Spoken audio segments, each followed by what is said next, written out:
नमस्कार दोस्तों, राधे राधे, हरे कृष्णा। आज मैं आपको दशा माता की पूजा विधि बताने वाला हूँ। तो चलिए वीडियो शुरू करते हैं। दशा माता माता लक्ष्मी की ही एक स्वरूप मानी गई है।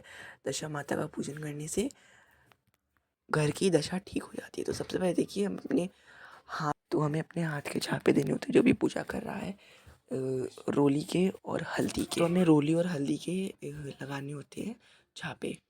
और सुहागिन औरतें दशा माता का पूजन करती हैं उनकी अपनी घर की दशा को ठीक करने के लिए। दशा माता का व्रत और पूजन चैत्र मास की दशमी तिथि को किया जाता है, परंतु विशेषकर इसका जो त्योहार है वो 10 दिन का होता है। दशमी आखिरी तिथि होती है, अंतिम तिथि। उस दिन विशेष पूजा की जाती है इस प्रकार से। तो ये देखिए, सबसे पहले अपने हाथों पे हम इस प्रकार से छापे देंगे हल्दी के और रोली के। ये देखिए, इस प्रकार से हल्दी और रोली के छापे देंगे। तो आपको इस पूजन को ज़रूर करना चाहिए। और इस दिन कई लोग व्रत भी रखते हैं, तो आप व्रत भी रख सकते हैं। फिर आपको दशा माता की कथा भी सुननी चाहिए। 10 दिन की 10 कथाएँ होती है, नहीं तो आप एक दिन पूजा करें तो आप एक साथ 10 कथाएँ भी सुन सकते हैं। स्वास्तिक बना लिया देखिए हमने इस पे। और फिर रोली की 10 टिक्की, हल्दी की 10 टिक्की हम इस पे देंगे, तिलक लगाएंगे। तो इस प्रकार से देखिए, हमें 10 हल्दी की और 10 रोली के तिलक लगाने हैं। इस प्रकार से दशा माता का पूजन किया जाता है। दशा माता की जो सवारी है वो ऊँट है। ये माता लक्ष्मी के ही एक रूप है। तो अगर आपके पास इनकी फ़ोटो है तो फ़ोटो की पूजन करें, ना हो तो आपको बताता हूँ कैसे पूजन करना है। दशा माता के पूजन में स्वच्छता का आप जरूर ध्यान दें। तो देखिए, दशा माता का पूजन विशेष कर से तो पीपल के पेड़ के नीचे की जाती है, परंतु एक पास पीपल का पेड़ नहीं है तो घर पे ही 5 पीपल के पत्ते तोड़ लें, घर लेकर आ जाएं और घर पे इस प्रकार से आप पूजन करें। एक पीपल के पत्ते पे हमें दशा माता की आकृति बनानी होती है। तो इस प्रकार से देखिए, हम दशा माता बना लेंगे पीपल के पत्ते पे ही। देखिए, कुछ इस प्रकार से। अगर आपके पास फ़ोटो ना हो तब आप इस प्रकार से पूजन कर सकते हैं। तो ये देखिए, इस प्रकार से हम दशा माता बना लेंगे। आप इस पीपल के पत्ते की जगह आप यहाँ पे पान का पत्ता भी यूज़ कर सकते हैं। तो इस प्रकार से देखिए, हम दशा माता का निर्माण करेंगे और इन्हीं का हम पूजन करेंगे। दशा माता का पूजन करने से घर की आर्थिक स्थिति ठीक होती है और घर की दशा भी सही हो जाती है। तो इस प्रकार से देखिए, हमने दशा माता का निर्माण कर लिया है। और फिर इस प्रकार से आपको भी कर लेना चाहिए दशा माता का निर्माण। और इनको चावल पे आसन देना चाहिए। इस प्रकार से देखिए, फिर अब हम दशा माता का विधिवत पंचोपचार विधि से पूजन करेंगे। और सबसे पहले आप गणेश जी का ध्यान कर लें, तभी इस पूजन को आप शुरू करें।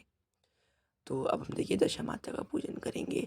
दशा माता का पूजन करने के बाद आपको दशा माता की कथा अवश्य रूप से सुननी चाहिए। तो सबसे पहले हम हल्दी अर्पित करेंगे दशा माता को। हल्दी, रोली, सिंदूर अर्पित करेंगे। आप यहाँ पे चाहे तो श्रृंगार की सामग्री भी अर्पित कर सकते हो। तो देखिए, रोली अर्पित कर दिया और साइड में एक पार्टी पे ही एक स्वस्तिक का निर्माण कर लेंगे, जो कि गणेश जी के रूप में हम इनको पूजेंगे। तो इस प्रकार से देखिए, आप स्वास्तिक निर्माण कर ले। फिर हम दशा माता को पुष्प अर्पित करेंगे। जो भी फूल आपके पास हो उन फूलों से आप दशा माता का पूजन करें। अक्षत अर्पित करें, हम दशा माता को अक्षत अर्पित करेंगे। फिर जो हमने खेल खिलौने बनाए हैं दशा माता के, मैंने खेल खिलौने कैसे बनाने हैं उसकी वीडियो मैंने आपको दिखाई थी। तो इस प्रकार से हमें दशा माता के जो खेल खिलौने हैं इनका भी पूजन करना चाहिए और इनको समर्पित करेंगे हम। इनके खेल खिलौने और गहने, इनके जो हमने गहने बनाए हैं, फूल अर्पित करेंगे और भी, और धूप दीप दिखाएंगे। पंचोपचार विधि से दशा माता का पूजन करेंगे। तो अब हम देखिए, यहाँ पे इस प्रकार से जो हमने गहने बनाए हैं इनका भी पूजन करेंगे। और दशा माता के जो 10 आटे की लोई बनाए हैं उनको हम दशा माता को एक अर्पित करेंगे और सबका पूजन करेंगे। देखिए, जितने भी गहने हैं, तो देखिए एक आटे की लोई माता दशा को अर्पित करेंगे। तो इस प्रकार से देखिए, हमें पूजन करना है दशा माता का बिल्कुल साधारण तरीके से। अगर आपने यहाँ पे आटे के गुलगुले बनाए हो तो वो अर्पित कर सकते हैं, परंतु विशेषकर गुड़ का भोग लगाया जाता है दशा माता को। दशा माता को दशा महारानी के नाम से भी जाना जाता है, क्योंकि घर की दशा को ठीक करने वाली होती हैं। तो अब हम दशा माता को देखिए जल का लोटा अर्पित करेंगे, उसमें ही हम अपने पीपल के पत्तों को भी डाल देंगे। अगर आप दशा माता का 10 दिन का पूजन कर रहे हैं तो आप इधर माता दशा की फ़ोटो ही लें, क्योंकि नहीं तो पत्ता पे आप दशा माता का निर्माण करेंगे तो वो सूख जाएंगे पत्ता, इसलिए। तो इस प्रकार से देखिए, आपको दशा माता का पूजन करना चाहिए और जो स्वास्तिक है उसका भी पूजन करना चाहिए।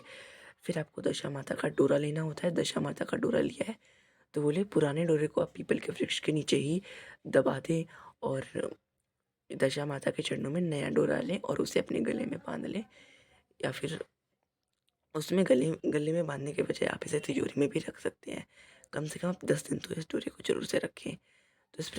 तो इस प्रकार से हमें करना होता है दशा माता का पूजन। आपको हमारी वीडियो पसंद आए तो वीडियो को लाइक, शेयर, सब्सक्राइब जरूर करें। मिलते हैं एक नए वीडियो के साथ, तब तक के लिए राधे राधे, हरे कृष्णा और आप सभी को जय माता दी।